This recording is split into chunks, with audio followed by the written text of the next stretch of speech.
Let's talk about the art therapy card deck for children and adolescents.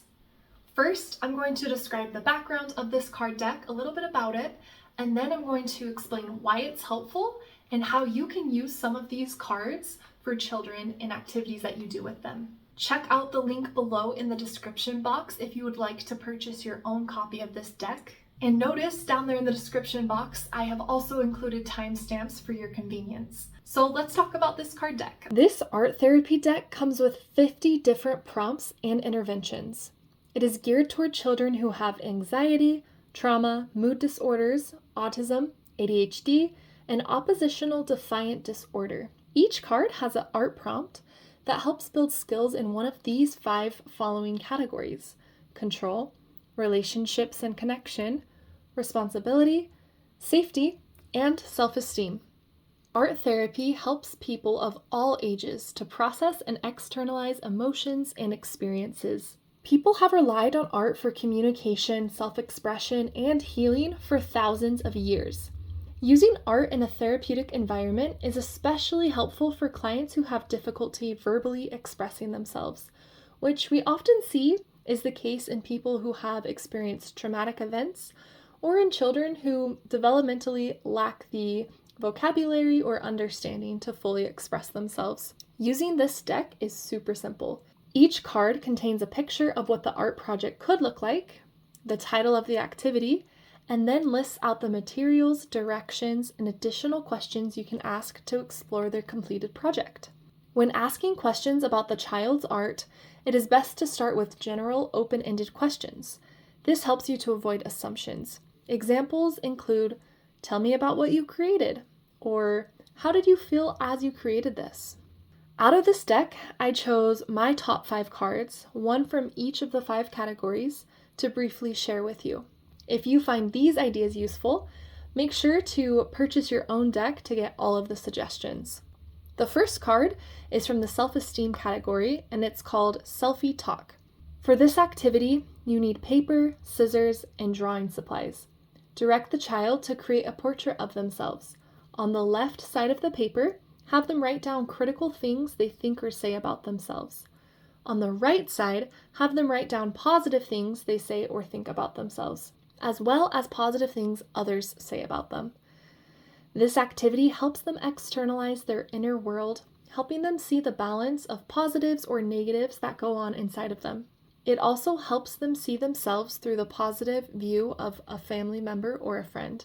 The card contains additional questions to help the child explore these ideas and come to these conclusions on their own.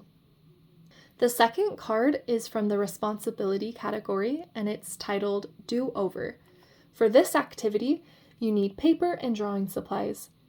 Direct the child to think of a challenging problem they have encountered recently, or that has been on their mind.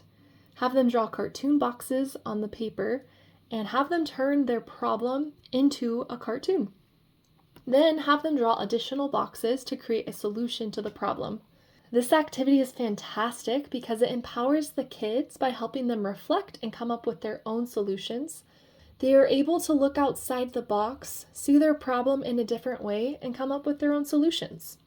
The third activity comes from the Safety category. This art project is called Worry in a Box. For this activity, you need a small box, embellishments, slips of paper, markers, and glue. Direct the child to decorate the box. They can color it, cover it in paper, or paint it, just whatever supplies you have on hand. After they've finished decorating the box, direct them to write down repetitive thoughts they have, and then to put them inside the box. This activity helps them identify their thoughts and worries, externalizing them by placing them outside of their head and into a box for safekeeping.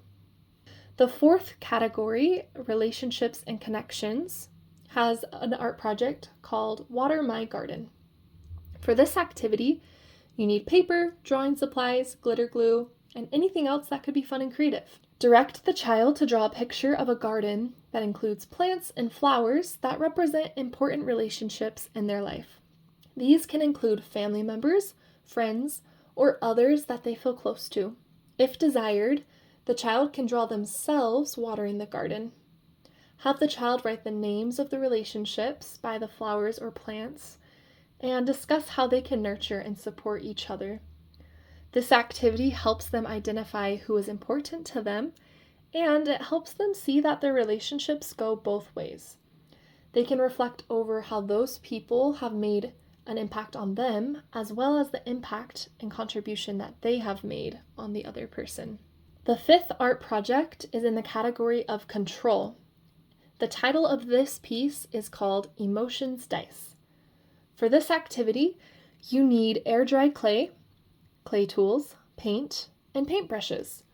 Direct the child to use the clay and tools to create a cube and paint images or words that represent their emotion on each side of the dice.